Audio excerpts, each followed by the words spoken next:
네, 오늘 고린도전서 1장 말씀을 같이 보겠습니다.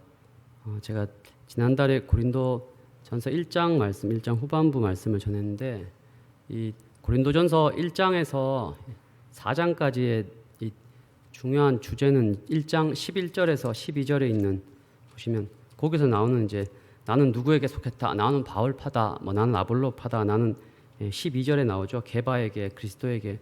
결국 고린도 교회 안에 있던 이런 분파죠. 지도자들을 각각 서로 다른 지도자들을 따르고 그들의 가르침을 따르는 사람들이 교회 안에 당파를 지어서 논쟁하다 보니까 분열이 생겼고 바울 사도가 이제 이것을 바로 잡고자 1장, 2장에서는 이제 하나님의 능력과 지혜이신 예수 그리스도의 십자가, 그래서 그리스도만 자랑하라 이런 얘기도 하고 2장에서도 십자가에 못 박히신 그리스도, 그리고 이제 영적 진리를 성령으로 하나님께서 나타내 보이신 것, 성령의 사람들은 밝히 안다 이런 이야기들 통해서 결국 이제 이 문제에 대한 답들을 계속 주고 있고요. 오늘 이제 3장에서 다시 한번 이 문제를 어느 정도 다 정리하고 있는데 오늘 3장의 내용은 크게 한 4가지 정도가 됩니다. 첫 번째는 먼저는 좀 이 고린도 교인들을 꾸짖고 있으면 너네들이 이렇게 자꾸 싸우는 거 보니까 영적으로 어린아이고 육신에 속한 자다.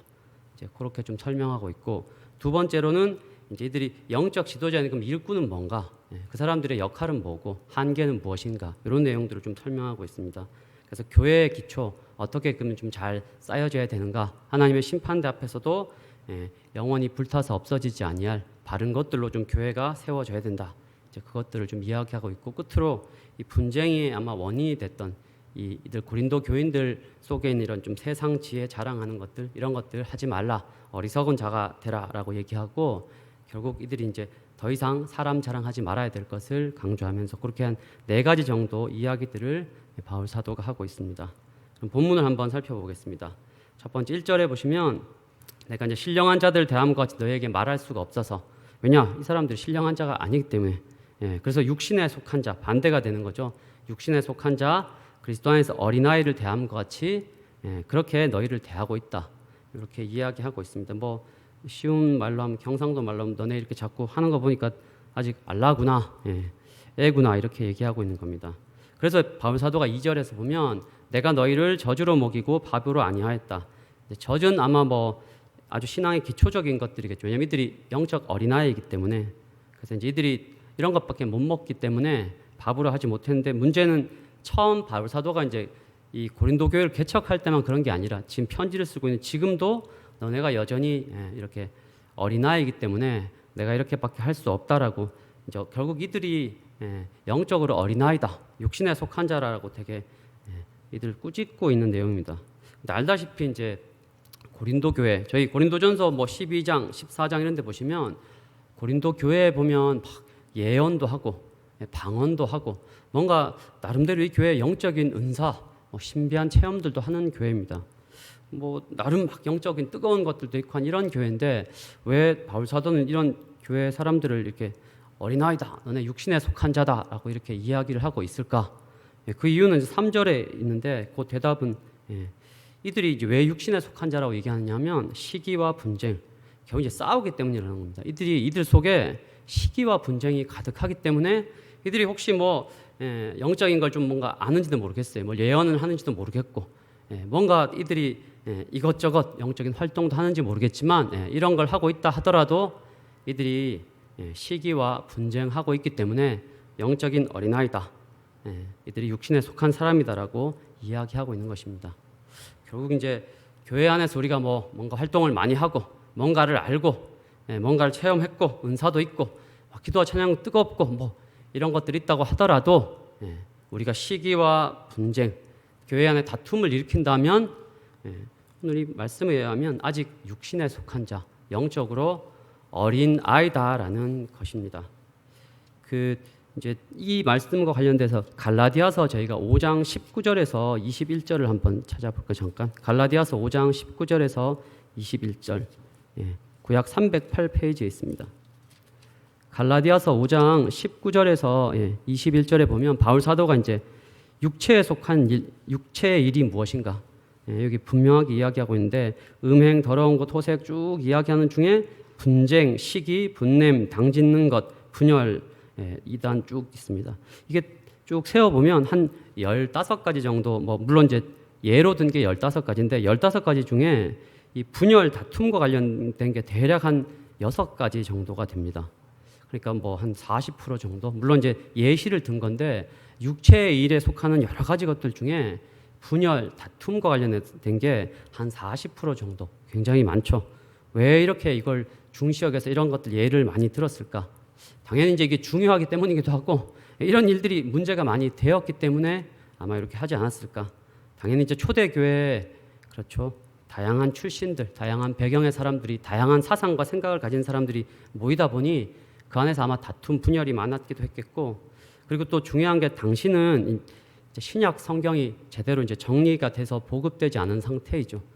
다들 이들이 신앙을 가질 때 사람에 의해서 고린도 교회도 바울 사도의 가르침을 받고 처음 세워졌는데 이후에 또 아볼로 또 혹은 아마 일부 유대인들은 게바죠. 베드로의 가르침을 또 좀 받고 교회에 온 사람도 있을 수도 있겠고 어쨌든 사람들의 가르침에 의해서 지도자들의 가르침에 의해서 그들이 신앙을 세워갔던 때이다 보니 아마도 더욱더 자기의 가르침을 준 그 사람의 영향이 크고 이제 뭐 그들만 옳다 내가 따랐던 지도자가 옳다 그 가르침만 옳다라고 서로 이제 막 다투다 보니 이런 일도 있겠고 당시 아직 이들이 영적으로 성숙하기 전에 그렇죠 신앙적으로 아주 좀 성숙하기 전에 또 신령한 뭐 은사나 여러 가지 이런 것들이 또 많이 나타나다 보니 교회 안에 여러 혼란함들이 많이 있었던 것 같습니다. 그래서 이런 것들이 자연스레 이제 분쟁, 다툼으로 많이 이어진 것 같습니다.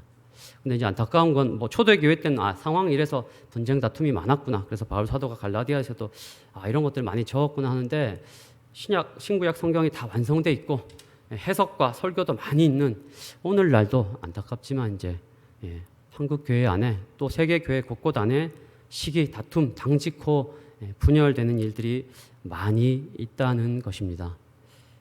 결국 시기하는 마음들 여러 가지 이제 각자 내가 원래 우리가 원래 하는 이런 것들이 결국 교회의 이제 분열과 분쟁으로 계속해서 이어지고 있다는 것입니다.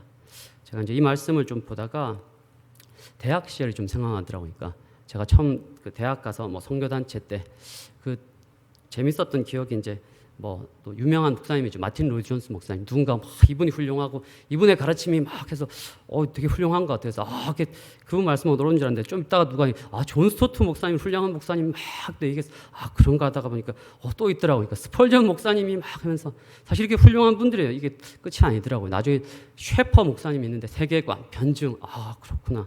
근데 이제 이게 끝이 아니죠. 나중에 되니까 뭐 헨리 나웬 이런 목사님 이제 다양한 사람들인데 결이 다르죠. 신앙의 결이 다르고 저마다 사실 이런 사람들 훌륭한 분이 맞습니다. 다만 뭐냐면 우리 마음에 서로 좀 이게 다른 자신들이 지지하는 성향의 그런 영적 지도자가 뭔가 이 공동체에서 인정을 받게 된다면 내가 이제 그분을 지지하면 은근히 나도 좀 뭔가 좀 신앙이 있는 것처럼 되고 우리 속에 이제 그런 마음들이 많이 있고 이게 조금 심해지면 이제 이런 사실 훌륭한 분들이 이분들은 교회적으로 아주 세계 교회에 기여하신 훌륭한 분들이지만 이분들의 의도와 다르게 이런 것들이 괜한 분쟁이나 분파를 낳을 수 있다는 것이죠.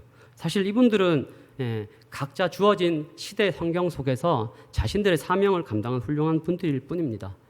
근데 이제 이것들이 우리들의 신앙의 공동체를 아주 이제 영적으로 균형 있게 풍성하게 만들어 준다면 아무 문제가 없는데 이분들의 의도와 다르게 이것들이 괜히 분쟁과 분파가 된다면 안타까운 일이죠.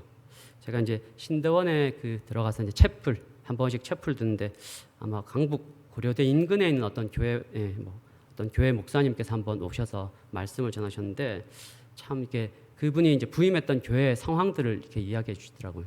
그 교회가 처음 개척됐을 때 그 개척했던 목사님이 아주 뭐 신유의 은사가 있으신 아주 유명한 그래서 뭐 큰 기도원도 해가지고 그때 뭐 많은 병자를 고쳐서 저희가 아는 그 차범근 선수도 뭐 원래 무릎을 다쳐서 운동을 못 하는데 그 목사님 하여튼 기도를 받고 나왔고 하여튼 엄청난 사람들이 몰려들던 그래서 부흥을 했는데 문제는 그 목사님이 갑자기 돌아가셨다는 겁니다. 갑자기.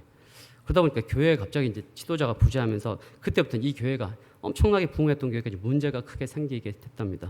이제 새로운 분을 모셔오는 과정 또 새로운 분이 와서부터도 온갖 교회 안에 이제 당파가 생기면서 교회 안에 이제 소위 죽으라고 싸움이 그때부터 시작돼가지고 아주 긴 시간 동안 싸움이 됐다 그러고 사실 이 목사님은 그 긴 시간 싸움이 좀 지나서 성도들이 이제 상당히 지친 상태에서 힘이 빠졌을 때 이제 와서 이런 모든 상황들을 알고 조금씩 뭐 상처를 싸매가면서 했던 목사님인데 개척했던 목사님의 특징을 딱 얘기하는 첫 번째는 아까 신유의 은사죠. 엄청난 능력. 근데 두 번째는 이분이 입이 그렇게 거칠어서 막 설교 중에 욕이 없으면 설교가 안 되는 엄청나게 거칠고 막 카리스마적 이런. 근데 문제는 성도들이 여기에 너무 적응이 되다 보니까 이제 보통 분들이 목사님들 그런 분은 없잖아요. 다 점잖하게 얘기하면 이 설교가 들리지 않는다는. 어쨌든 뭐 그러다 보니까 그 뒤에 온갖 일들로 교회가 이제 나눠지고 싸우게 되는데 사실 엄청나게 부흥했던 교회니까 그리고 뜨거웠던 교회 같아요. 아마도 그런 신유 현사. 근데 그 뜨겁고 막 또 뭐 많은 사람들이 몰려 잘난 사람이 많을 텐데 교회 안에 이제 온갖 패가 갈리다 보니까 나름대로 아마 그 사람 거기 내에서는 이 교회를 위해서라고 싸웠겠지만 이제 죽으라고 싸워서 한참 시간이 지나고 나니까 서로 깨달은 게 우리가 이렇게 오랜 시간 죽으라고 싸웠는데 지나고 보니까 남는 게 없다. 왜 이렇게 또 싸웠느냐? 그래서 이제 오늘 말씀에 이게 딱 보면 나름 그분들은 뭐 뜨거웠던 분들 많았을 것 같아요. 그리고 나름대로 옳다, 저게 옳다라고 옳은 방향을 위해서 뭔가 옳음을 위해서 싸웠는지는 모르겠지만 결국 보면 오늘 이 말씀에 비해서 보면 거기 있던 뭐 많은 분들, 뭐 그들이 어땠든지 간에 오늘 말씀에 비춰 보면 시기와 분쟁 이런 다툼 이게 사실 육신에 속한 일, 그러니까 스스로 육신에 속한 자를 드러내는 안타까운 결과라는 것이죠. 사실 뭐 교회 분열과 분쟁은 뭐 이런 사례 아니더라도 제가 사실 굳이 뭐 얘기하지 않아도 아마 다들 본인들이 직접 겪었거나 아니면 뭐 한두 달이 건너면 이런 뭐 여러 스토리들을 많이 알고 계실 것 같습니다. 그만큼 한국 교회 내에 또 뭐 다른 곳도 마찬가지겠죠. 분열과 분쟁의 사례가 많이 있습니다. 뭐 고린도 교회는 성도들이 이제 선호하는 지도자의 문제, 뭐 이런 문제들로 인해서 분쟁했지만 오늘 한국 교회는 뭐 비단 이런 문제뿐만 아니라 뭐 교회의 또 방향이든 활동이든 재정 사용이든 온갖 또 여러 가지 일들로 갈등하고 다투고 분열되고 있습니다. 그리고 뭐 이런 식의 큰 분열과 다툼이 아니더라도 제가 오늘 이 말씀을 좀 뭐 육에 속한 자의 모습, 시기와 분쟁을 생각하면서 교회 내 소위 이제 뭐 끼리끼리 어울리는 분위기, 뭐 이걸 넓게 적용한다면 이런 것들도 좀 될 것 같아요. 교회 내에 있지만 뭐 나랑 성향이 맞고 친한 사람들끼리 물론 뭐 친하니까 가까워질 수는 있겠지만 이제 그렇게 끼리끼리만 있는 그런 교회 새로운 사람들이 와서 적응할 수 없겠죠. 다른 사람들 좀 돌아보지 않고 내가 편하고 나의 성향과 맞는 사람들끼리만 모여 있는 교회 그렇게 있으면 당연히 교회가 이제 분열될 수밖에 없고 그런 행동은 우리가 다른 것들 막 뜨겁게 열심히 하고 있다 하더라도 육신에 속한 자의 모습이라는 것입니다.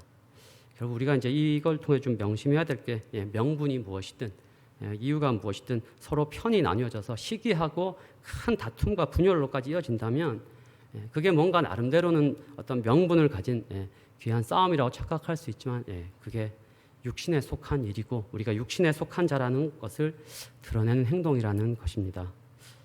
우리 주은혜 교회 이제 뭐 저희 PBS 기도 전도에 귀하죠. 이런 신앙의 귀한 활동들 이걸 통해서 우리가 신앙을 잘 세우는 게 필요하고 이게 되게 귀한 활동들 맞습니다. 이런 것들 열심히 하는 사람들 사실 성숙할 확률이 아주 높아요. 하지만 이런 거를 좀 하고 있다고 하더라도 이런 종교 활동들을 혹여 자신이 좀 하고 있다 하더라도 아직 자기가 제대로 이제 죽지 않아서 여전히 자기가 살아 있어서 교회 안에 시기와 분쟁, 다툼을 일으키고 있다면 뭐 기도 많이 하고 있고 뭐 이것저것 많이 하고 있다 하더라도 결국 내가 아직 육신에 속한 자이구나, 아직 내가 영적으로 성숙하지 못했구나라는 것을 우리가 명심해야 될 것입니다. 전체 교회 안에 우리 교회 안에 부서 안에 뭐 소그룹 안에 다양한 사람들이 있죠. 다양한 생각들, 다양한 필요들이 있습니다. 하지만 그것이 무엇이 되었든지 간에 건강한 방법으로 그런 것들이 이야기되고 또 채워나가면 될 것입니다. 하지만 그것들이 시기와 다툼, 분쟁으로 이어진다면 아주 안타까운 것이죠. 우리는 그렇게 되지 않도록 공동체 하나됨을 지켜가는 우리 주은혜 교회 성도님들이 되어야 되겠습니다. 그래서 교회 안에 이제 결국 이제 당 짓는 거, 분파, 당파 뭐 이런 류의 파들 다 안 된다는 거죠. 이제 뭐 교회 안에 조금 허용될 수 있는 파는 이제 저희가 밥도 먹고 하니까 이제 뭐 양파, 대파 이런 것만 이제 밥도 먹어야 되니까 허용되고 다른 류의 파들 안 된다는 것입니다. 자, 그러면 계속 말씀을 보겠습니다. 사도가 사실 꾸짖는 거죠. 이들이 이제 뭐 시기와 분쟁 가운데 있던 것들. 이제 5절부터 계속 보겠습니다. 그러면 하나님의 사역자들은 도대체 뭔가? 이런 지도자들의 역할이 뭐고 이들의 한계가 무엇인가를 계속 설명하고 있습니다. 그래서 5절에 보시면 아볼로는 뭐고 바울은 무엇이냐? 이들은 이제 하나님께서 세우신 사역자다라는 거죠. 그래서 이들의 역할 6절에도 보시면 바울은 심었다는 거. 바울이 당연히 교회를 세우니까 심었고 뭐 아볼로는 물을 주면서 계속 자라게 했는데 중요한 건 7절이죠. 결국 심느니 물 주느니 다들 아무것도 아니다. 그들이 한 역할은 있지만 궁극적으로 결국 성도들을 자라게 하시는 분은 누구신가? 하나님이시다라는 겁니다. 이들의 역할이 나름대로 있습니다. 하지만 궁극적으로 하나님께서 사람들을 자라나게 하시는 겁니다. 그래서 결국 이들은 각자 역할이 있기 때문에 8절에 있는 것처럼 자기의 상을 받게 될 것이다. 하지만 궁극적으로 하나님께서 하시는 것이기 때문에 사람을 결국 더 중시 여기지 말라는 것입니다. 그래서 9절에 이들은 바울 사도를 비롯해서 모든 이런 지도자들은 동력자들 뿐이다. 경쟁 관계에 있거나 우위에 있는 게 아니라 나름대로 부르신 역할들을 감당하는 동력자들일 뿐이다라는 것입니다. 그래서 앞서 얘기한 것처럼 지금은 밭이죠. 하나님의 밭의 비유를 통해서 아까 물 주고 심는 것을 이야기했고 이제 10절 이후부터는 건물의 비유에서 하나님의 집이다라고 이렇게 이야기하고 있습니다. 결국 정리해 보면 사역자들, 섬기는 사람들은 누구인가? 그런 사람들은 하나님께서 세우신 각자의 역할이 있는 것이다. 근데 그 역할 간에 우열이 있지 않고 다들 동력자라는 사실입니다. 교회 내에 우리도 뭐 교역자들도 계시고 뭐 간사님들, 리더들 다양한 직분자들이 있는데 우리 각자의 역할이 있습니다. 우리 뭐 목사님, 담임 목사님 혼자서 교회를 다 이끌고 다 하는 게 아니라 중요한 역할이 있지만 각자에게 맡겨진 역할이 있고 그것도 다 중요하고 그 안에 우위가 있지 않다는 것입니다. 우리 각자는 우리에게 불러주신 그 사명, 그 직분을 가지고 섬기면서 공동체를 세워나가는 것이고 우리 각자의 상이 있다는 것을 생각해야 됩니다. 그렇기 때문에 우리는 각자의 역할이 있고 각자의 역할도 소중하다라는 생각을 좀 해야 됩니다. 제가 이제 뭐 나름 한번 생각을 해봤어요. 교회 안에 누가 들어오면 어떻게 일꾼이 되는가? 좀 생각해 볼 때 이런 것 같아요. 누군가 우리 교회 안에 보면 잘 데려오는 은사가 있는 분이 있으니까 딴 건 못하는데 엄청 잘 데려오시는 분이 있어요. 잘하고 계십니다. 근데 잘 데려오는 분이 있는가 반면에 우리 교회 이제 원투원 리더나 뭐 하면서 온 사람들에게 복음을 잘 설명하고 잘 붙잡는 사람들이 있어요. 그분은 또 그건 하지만 잘 데려오지 못하는데 근데 이제 그게 끝이냐? 이제 일반조에 왔을 때 알다시피 아까 제가 막 끼리끼리 되겠지만 일반조에 왔다고 저희가 항상 잘 정착하는 게 아니거든요. 와서 여러 이유로 정착 못하는데 어떤 사람들은 온 사람들을 아주 친한 척을 잘해가지고 잘 정착시키는 사람들이 있으니까 은사이기도 하고 그런 사람들도 잘 정착시키고 하다 보면 이제 거기서 끝이 아니죠. 결국 그들이 이제 공동체 내에서 훈련받고 자랄 수 있도록 그런 기회를 만들고 또 그런 걸 통해서 자라게 해서 결과적으로 일꾼이 되게 되는데 그러면 이제 그 사람이 일꾼이 되었을 때 누가 한 건가? 돌아보면 이 사람 저 사람 각 사람들의 여러 가지 역할들이 있고 그들의 역할들이 다 귀하다는 것입니다. 어느 하나만 중요하고 다른 게 중요하지 않은 게 아닙니다. 그러므로 우리는 각자의 역할이 있고 각자의 상을 받겠다. 그러니까 서로의 역할들에선 귀함을 생각하고 또 인정하는 것이 필요할 것 같습니다. 이게 이제 우리 뭐 사역자들, 뭐 직분 맡은 자들의 이제 역할인데 사실 오늘 본문은 이제 역할보다도 한계를 더 강조해서 얘기한 말이죠. 하지만 중요한 게 뭐냐? 이들이 다 한 것 같지만 궁극적으로 하나님께서 아까 말했던 이런 사람들을 사용하셔서 궁극적으로 하나님께서 사람을 택하시고 자라게 하시고 일꾼 삼으신다는 것입니다. 그래서 결국 우리는 쓰임 받긴 하지만 뭐 내가 데려왔다고 하면 내가 그것도 아니고 내가 뭔가를 했기 때문에 뭐 원투원 뭐 해서 영접 내가 다 한 게 아니라 하나님께서 궁극적으로 하셨다는 걸 생각하면 그러면 우리는 이제 결국 우리의 이제 한계를 잘 알 수 있는 것이죠. 그래서 우리는 뭐 사역자든 누구든지 간에 사람에 대한 좀 이게 도구로 쓰임 받는 자들이다. 물론 우리는 사역자분들, 섬기는 분들 존중해야 되죠. 귀히 여기고 그들의 또 역할을 잘 알기 때문에 순종하고 귀히 여겨야 하지만 하나님께서 택하신 도구라는 것입니다. 그 이상으로 생각하다가 너무 사람에 의존되는 신앙, 너무 그 사람에서 좌지우지 되어서도 안 될 것 같습니다. 왜냐? 너무 사람에 의존한 신앙을 가지게 될 경우 사실 하나님께 나가야 되는데 늘 그 사람에게 의지하다 보면 때때로 우리가 이제 넘어질 수 있기 때문입니다. 그래서 저도 이제 뭐 상담이든 무엇이든 늘 필요하지만 결국 이제 그것을 통해 그들이 하나님께 나가도록 우리는 늘 세워줘야 되겠습니다. 성도들 입장에서 이 말씀을 생각한다면 오늘 이 본문 바울 사도가 지적하듯이 사람들, 사역자들 귀하지만 그들을 하나님께서 하시는 그런 일들을 하는 사람을 생각지 않고 도구로 생각해야 된다는 것입니다. 명확한 한계가 있기 때문에 우리는 늘 이분들의 도움을 받지만 늘 하나님 앞에 서야 되고 예수님 위에 서야 된다라는 것입니다. 그럴 때 우리가 사람으로 인해서 좌지우지되고 흔들리지 않을 수 있다는 것입니다. 그리고 사실 저는 이 말씀을 이제 좀 이 사역자들 혹은 이제 그 직분 맡은 자들, 하나님의 일꾼들의 한계를 생각하면서 제게는 조금 이제 직분 맡은 자들에게는 이 말씀이 약간의 위로가 되는 것 같습니다. 어떤 측면에서 위로가 되느냐면 우리는 다양한 역할이 있죠. 하나님께서 저같이 사역자로 부르신 사람이 있고 집사님, 장로님 여러 가지 직분들로 부르셨는데 우리가 충성스럽게 하지만 중요한 게 궁극적으로 이 모든 것들은 하나님께서 하시는 거다라는 겁니다. 그렇기 때문에 우리는 이제 도구로 쓰임 받는다는 것이기 때문에 그렇기 때문에 이제 우리가 첫째는 이제 교만할 이유가 없다는 것입니다. 내가 뭔가에서 열매가 있고 결과가 있다고 해서 우리 중에 누구도 교만할 이유가 없고 이제 더 큰 우리에게 위로는 뭐냐면 우리가 맡은 직책을 맡게 되면 사실 부담스럽지 않습니까? 이거 잘할 수 있을까? 근데 오늘 이 말씀이 주는 건 우리가 하는 게 아니다. 하나님께서 하신다라는 것을 분명히 이야기하고 있기 때문에 우리는 결과나 잘해야 한다는 그 부담감, 두려움에서 자유할 수 있다는 것이죠.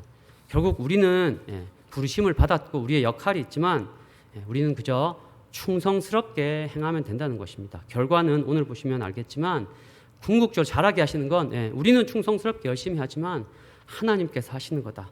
그렇기 때문에 우리는 하나님께서 책임지실 거니까 괜한 부담, 괜한 두려움, 괜한 무거움으로부터 우리가 자유할 수 있다는 것입니다. 물론 우리가 그렇다고 가만히 있어야 된다는 건 아니고 우리는 충성스럽게 해야 됩니다. 하지만 우리가 결과를 다 어떻게 할 수 있는 게 아니기 때문에 하나님께서 하심을 믿고 우리는 교만할 필요도 없고 우리는 그저 충성스럽게 하면 된다는 것입니다.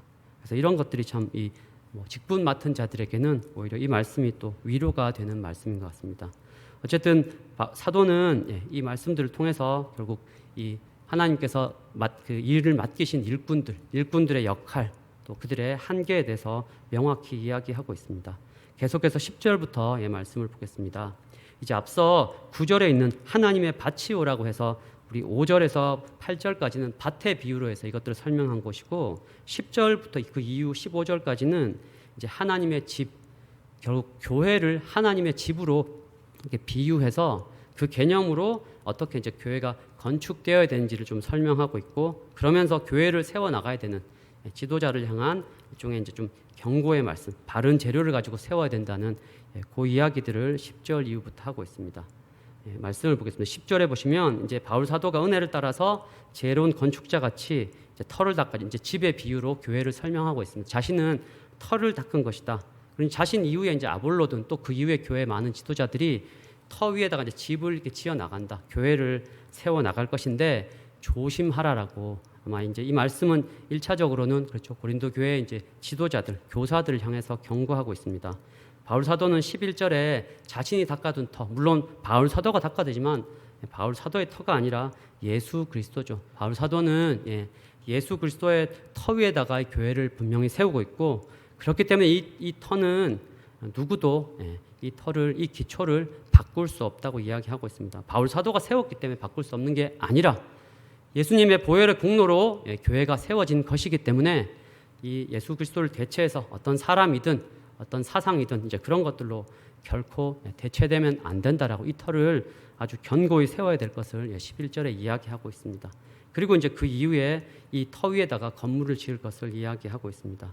교회의 터, 교회의 기초, 우리 다 알다시피 교회는 위대한 바울 사도의 것도 아닙니다. 교회의 기초가 위대한 바울 사도도 아니고 또 탁월한 성경 전문가 아볼로도 아니고 또 예수님의 수제자 베드로도 아닙니다. 누가 씨를 뿌렸고 누가 물을 줬고 그들은 다 도구일 뿐이고 결국 교회의 기초는 특정 사람이나 사상이 되어서는 안 되고 오직 예수 그리스도여야만 한다는 것입니다. 우리가 잘 알고 있습니다. 하지만 때때로 교회는 현실 속의 교회는 예수 그리스도가 아니라 여러 사람들, 여러 다른 것들에 의해서 기초가 때때로 세워질 수 있다는 것입니다. 우리는 다시 한번 우리의 터가 예수 그리스도 위에 있어야 한다는, 교회의 기초는 예수 그리스도여야 한다는 것을 다시 한번 생각했으면 좋겠습니다. 그리고 이제 이 말씀이 원래는 교회 공동체를 향한 교회의 기초, 공동체의 기초가 예수 그리스도라는 것을 이야기하는데 저는 이제 교회 각 구성원들이죠. 우리 개인들에게 이 말씀을 조금 이 터가 예수 그리스도라는 것을 조금 적용해 본다면 우리 각 개인의 신앙의 기초가 정말 예수 그리스도의 터 위에 잘 세워져 있는가, 그걸 잠시 한번 생각해 봤으면 좋겠습니다. 예수 그리스도의 우리의 신앙의 기초가 정말 예수 그리스도가 맞는가? 그렇게 잘 세워져 있다면 우리의 평안이 유지될 텐데, 혹여 우리 각 개인들 중에 우리의 신앙의 기초가 예수 그리스도가 아니라 좀 부족하고 불완전한 우리의 뭐 행위, 우리의 열심, 우리의 상태, 아니면 다른 여러 사람들의 평가에 우리의 신앙의 기초가 놓여져 있다면 아마 그의 마음이 늘 불안할 것 같습니다. 늘 여러 사람들의 눈치를 볼 것 같고, 그는 그리스도 안에서 누릴 수 있는 좀 흔들리지 않는 그 평안을 누리지 못할 것 같습니다. 교회 안에 여러 신앙적인 활동들 귀합니다. 그것들 통해서 우리가 신앙을 잘 세워가야 되고 열심히 해야 됩니다. 하지만 그 활동들의 깊은 내면적 동기가 혹시나 뭐 목사님, 전도사님, 간사님 이런 사람들에 대한 인정과 기대, 그리고 그것이 우리의 혹시나 신앙의 기초라면 우리의 신앙은 온전히 서지 못할 것입니다. 하지만 우리의 신앙의 기초가 예수 그리스도가 분명하다면 때로 우리 잘 못할 때도 있겠죠. 때로 넘어질 때도 있겠고, 우리 상태가 좀 안 좋을 때도 있을 것입니다. 하지만 이런 것들에 너무 크게 영향받지 않을 것입니다. 우리가 남들만큼 잘하지 못하고 혹여 그만큼 되지 못한다 할더라도 우리가 너무 자책하거나 부정적인 정서 가운데 갇혀있지 않을 것입니다. 우리는 예수님의 공로로 힘입어 하나님의 은혜로 구원받은 자들입니다. 우리가 잘나서 받아들여진 게 전혀 아니고 내 모습, 현재 상태 이대로 하나님께서 받아들여진 자이기 때문에 우리가 정말 신앙의 기초, 예수 그리스도 안에 잘 세워져 있다면 우리는 아주 뜨거울 때도 있겠지만 식어질 때도 있고 여러 인생의 많은 상황들을 만나겠지만 우리가 이런 것들로 인해서 부정적인 감정, 상태 이런 것들로 사단이 주는 여러 가지 부정적인 말들에 넘어져서 그런 가운데 머물러 있지 않을 것입니다. 우리의 신앙의 기초가 온전히 예수 그리스도 안에 세워져 있기를 바랍니다. 그래서 우리가 뭔가 열심을 내고 많은 활동을 하는 것들의 기초가 인정받기 위함이나 다른 무언가를 의식해서가 아니라 바로 우리 같은 자들을 사랑하시고 받으신 하나님의 은혜, 그리스도의 십자가의 공로길 바랍니다. 그래서 주의 일, 제가 생각해 봤습니다. 주의 일은 그런 면에서는 잘하는 것보다 은혜로 하는 것이 더 중요하다. 뭐냐면 이제 결과보다 이런 동기로 하는 것이 더 중요하다는 것입니다. 그게 결국 우리의 신앙의 기초가 예수 그리스도 위에 세워져 있다라는 것이죠. 다시 이제 말씀을 좀 돌아와서, 원래 이제 이 본문이 우리 신앙의 기초를 이야기하는 본문은 아닌데 제가 이제 말씀을 보다가 한번 이 부분을 좀 짚어야 될 것 같아서 이야기 드렸습니다. 다시 본문으로 들어와서 바울 사도가 이제 이 터 위에 교회의 기초를 예수 그리스도에 세웠고, 이제 12절부터 해서 이제 이 터 위에 이후에 바울 사도 이후에 교회를 세워 나간 사람들이 바르게 하나님의 말씀의 기초에서 바른 것들로 교회를 세우도록, 그렇지 않으면 나중에 하나님 앞에 섰을 때 하나님의 심판의 불 앞에서 그것들이 다 없어질 것이다. 이제 그 얘기를 12절부터 15절까지 하고 있습니다. 그래서 교회의 터를 세울 때 금이나 은이나 보석 이런 것들은 아마 하나님의 말씀에 기반한 하나님께서 인정하시는 것들이죠. 이제 그런 것들로 교회를 세울 수도 있고, 여기 나오는 풀, 나무, 집 이런 것들은 이제 뭐 세상의 지혜이든지 뭐 헛된 것들이죠. 어쨌든 뭔가 그럴싸해 보이지만 헛된 것들, 그런 것들로 짓게 된다면은 13절, 14절에 있는 것처럼 마지막 하나님의 심판의 때 하나님께서 불로 심판을 하실 터인데, 그때 결국 뭐 금은 보석같이 바른 것들은 살아남을 거고, 그렇지 않은 헛된 것들을 많이 교회를 지었다면 그런 것들은 다 없어질 거다. 그래서 결국 15절에 있는 것처럼 마지막에 그런 것들 다 없어지고 나면 뭐 그렇게 세웠던 지도자나 사람들은 그는 구원을 받겠지만 남는 상급이 없을 거다라고 경고하고 있습니다. 사실 이제 이 말씀은 1차적으로는 이 교회를 바울 사도 이후에 이 고린도 교회 혹은 많은 땅에 교회를 세워나갈 뭐 책임을 맡은 자들이죠. 지도자들, 교사들을 향한 경고의 말씀입니다. 늘 좀 두렵고 떨림으로 하나님의 말씀에 서서 정말 하나님께서 원하시는 금이나 은이나 보석같이 마지막 하나님의 심판대 앞에서 없어지지 아니할 그런 순전한 것들로 교회를 세워야 됨을 이야기하고 있습니다. 혹여 포장은 그럴싸하게 했지만 하나님 기뻐하시 않는 것들로 교회를 세우게 되면 그런 것들 다 없어질 것이라는 경고의 말씀입니다. 저도 이제 이 말씀을 좀 준비하면서는 뭐 두렵기도 하고 또 큰 무거운 책임감도 또 느껴지게 됩니다. 어쨌든 책임을 맡은 자로서 사실 또 제가 이런 얘기하지만 저보다 당연히 또 더 높은 책임을 맡으신 분들 더 무겁겠죠. 어쨌든 교회 앞에 하나님께 세워주신 사역자로서 이 교회 공동체가 그리스도의 터 위에서 아주 바른 재료로 잘 건축되어야 된다는 것, 우리가 이제 이것의 중요성을 잘 알고 있습니다. 그렇게 우리는 저희 각자는 하나님 앞에서 늘 또 두렵고 떨림으로 기도하고 잘 분별해서 교회를 세워 나가야 되겠고, 이제 우리 공동체 성도들에게는 좀 이게 어떻게 적용이 될 수 있을까? 결국 이제 기도해야 될 것 같습니다. 저희 주은혜 교회 지금껏 여기까지 왔고 앞으로도 바른 집으로, 견고한 집으로 계속 세워져 나가야 되는데, 우리 세워져 있는 우리 사역자분들, 우리 또 장로님, 집사님들, 재직분들, 우리 많은 직분자분들이 함께 우리 주은혜 교회 집을 정말 바른 재료로, 순전한 재료로, 마지막 하나님의 심판대 앞에 섰을 때 없어지지 않을 재료로 잘 세워갈 수 있도록 늘 깨어서 기도해 주시기를 바랍니다. 그리고 이제 이 말씀을 제가 개인적으로 한번 우리 개인들에게 한번 이걸 적용해 본다면, 이건 원래 교회 공동체를 향한 말씀이지만 우리 개인의 신앙을 잘 세워가는 그런 측면에서 한번 이 말씀을 적용해 본다면, 어떻게 우리 개인들이 예수 그리스도의 터 위에서 우리의 신앙의 집을 잘 지어갈 수 있을까? 어떻게 하면 될까? 그 답은 간단한데, 뭐냐면 우리 늘 듣는 말씀, 그리고 저희 교회가 늘 하고 있는 이 PBS 있죠. 말씀을 통해서 깨달은 바, 그리고 각자 나름대로 말씀 부족하더라도 나름대로 말씀을 통해서 깨달은 바, 그대로 열심히 실천하며 살면 됩니다.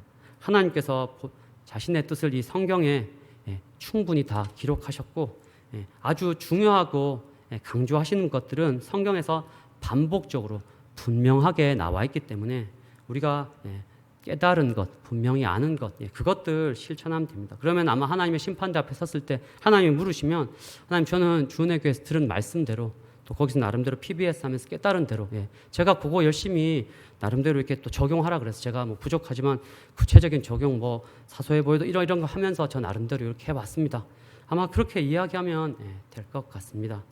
우리가 잘 몰라가지고 어떤 성경에 아주 애매하고 해석이 어려운데 그런 부분 몰라서 살지 못한 것 괜찮을 것 같아요. 그럼 하나님께서 그거 가지고 이걸 왜 이렇게 잘 해석을 못해서 그렇게 이야기하시지 않을 것입니다. 결국 우리가 하나님 말씀에서 근거해서 살아간다면 괜찮을 것입니다. 하지만 성경 말씀에 이렇게 근거하지 않고 그냥 내 생각, 내 원하는 대로, 그냥 내 스타일대로 그렇게 종교 활동을 해서 쭉 지나왔다면 어쩌면 그런 것들 중에 상당수는 마지막 하나님의 심판대 앞에서 불타서 없어져서 내 나름대로 한다고 한 것이 다 없어질 그런 상급이 될지 모르겠습니다. 그렇기 때문에 우리는 누가 알아주든 몰라주든, 목사님이나 간사님들이 내가 이렇게 열심히 실천하고 있는지 알아주든 모르든지 간에 우리 각자 깨달은 바대로, 우리가 또 적용한 바대로 하나님 앞에서 묵묵히 깨달은 바들 실천해 가서 신앙의 집을 견고히 세워가는 우리 모든 성도님들 되기를 바랍니다. 우리 끝으로 우리 16절부터 23절까지 말씀 한번 보겠습니다. 16절에서 23절까지 이제 바울 사도 마지막 권면의 말씀을 하고 있습니다. 너희는 이렇게 이제 고린도 교회 공동체를 이야기하고 있죠. 너희는 하나님의 성전이다. 결국 교회가 하나님의 성전이다. 구약에는 하나님의 성전을 이야기하고 있습니다. 그리고 하나님의 성령이 너희 안에 계신다 얘기하면서 17절에 하나님의 성전을 더럽히면 결국 이제 교회 공동체를 분열시키는 이들의 행위를 이야기하고 있는 겁니다. 더럽히면 하나님께서 그 사람을 멸하실 것이다. 시기와 분쟁으로 교회를 이렇게 분열시키는 이런 행위, 그게 마치 구약 시대의 성전, 하나님의 성전을 더럽히는 것과 똑같기 때문에 이런 자들 하나님께서 멸하실 것이다. 이제 결국 두려운 경고의 말씀을 하고 계시는 것이죠. 교회를 분열시키는 자들, 구약으로 따지면 하나님의 성전을 더럽히는 것이기 때문에 하나님께서 그런 자들 벌하실 것이다. 그러니까 결국 교회 분열, 분쟁하지 말라라고 경고하고 있습니다. 그래서 18절부터 계속해서 이제 바울 사도가 앞서 얘기했던 이 고린도 교회 분쟁이나 분열이 왜 이렇게 됐을까? 아까 지도자들, 표면적인 이유는 지도자들이죠. 그들이 쫓았던데. 근데 바울 사도가 딱 생각해 보니까 결국 이제 그 기저에 있는 이들의 잘못된 태도가 뭘까? 결국 이제 자신들이 잘났다. 내가 똑똑하고 내가 지혜롭고 내가 선택한 지도자가 옳고 지혜롭다고 생각하는 그런 교만함들이 결국 이제 분쟁들을 낳았다고 보고 18절부터 바울 사도가 지혜 있다고 생각하는 사람 어리석은 채해야 된다. 왜냐? 하나님 앞에서 그래야지 정말 지혜로운 자가 된다라고 얘기하면서 그 근거를 19절에서 바울 사도가 이 세상 지혜, 결국 세상적으로 잘났다고 하는 그 지혜는 하나님께는 어리석은 것이다. 그러면서 여기 말씀이 욥기 5장 12절 말씀, 그리고 시편 94편 11절 말씀, 이 두 가지를 인용하면서 하나님께서 그것은 세상 지혜들을 헛된 것으로 만드셨다라는 이제 말씀을 인용하면서 결국 세상 지혜, 그거 하나님 앞에서 다 어리석은 것이기 때문에 세상적으로 지혜 있다고 생각하는, 그게 아마 이제 이런 분쟁들의 기저에 있는 중요한 태도라고 보고 어리석은 자가 되라, 잘났다라고 다투지 마라라고 이야기하고 있습니다. 결국 바울 사도가 이 분쟁의 이것들을 결론 지으면서 그들 기저에 있는 좀 교만한 마음 자세에 대해서 지적하고 낮출 것을 이야기하고 있습니다. 우리는 이런 세상 지혜들, 특히 교회 안에서 세상적으로 잘난 여러 가지 것들, 세상적으로는 필요하고 그것도 존중받고 귀한 것인지 몰라도 하나님의 교회에서는 그런 것들이 뭔가 교회 안에서 막 목소리가 크게 되고 그런 것들을 교회 안에 좌지우지 되는 것 하나님께서 원치 않으십니다. 세상 지혜는 하나님 앞에서는 어리석은 것일 뿐이다. 그런 것들 하나님 앞에서 다 내려놓고 예수 그리스도 십자가 앞에서 우리는 아무것도 아니고 그리스도의 십자가 앞에서 자랑할 사람이 아무도 없는 것입니다. 그래서 결론적으로 21절처럼 우리는 누구든지 사람을 자랑하지 말아야 된다는 것입니다. 이 문제로 인해서 결국 고린도 교회가 이렇게 분열되게 된 것이고 또 자기들의 생각 옳다라고 주장하다가 이렇게 된 것입니다. 끝으로 바울 사도가 21절부터 23절까지는 원래 이들이 이제 바울에게 속했네, 누구에게 속했네 하면서 지도자들에 속했다고 막 얘기하는데 그거를 이들의 생각을, 잘못된 생각을 뒤집어서 반대로 이야기하고 있습니다. 22절 보시면 자랑하지 말라라고 한 다음에 바울이나 아볼로나 게바나 이들이 막 이렇게 속했다라고 하는 그 사람들이 오히려 그들뿐만 아니라 이 모든 만물이 너희에게 속한 것이다라고 바울 사도가 이야기하고 있습니다. 다 너희 거고 너희에게 속한 거다. 그리고 너희는 그리스도에게 속했고 그리스도는 하나님께 속했다. 이 왜 이런가? 바로 성도는 그리스도에게, 우리는 그리스도인, 뭐죠? 그리스도에 속한 사람이기 때문에 그렇습니다. 그러니까 우리가 그리스도에 속한 사람이기 때문에 하나님의 도구에 불과한 그들도 결국 우리를 위한 것에 불과하다는 것입니다. 그래서 바울 사도는 너네가 잘못 생각하고 있는데 성도들 개개인, 우리가 그리스도인이기 때문에 우리가 얼마나 너네들이 존귀한 존재인지, 너네가 귀하다고 여긴 물론 귀한 하나님의 사역자지만 그들이나 이 모든 만물들이 너희에게 속한 거다. 왜냐? 그리스도 때문에. 그리고 너희는 또 그리스도에게 속한 거다라고 이야기하고 있습니다. 결론적으로 사람에 매이지 말고 그리스도에 매이고 그리스도를 더 자랑하고 그렇게 행하라라고 바울 사도가 결론 짓고 있습니다.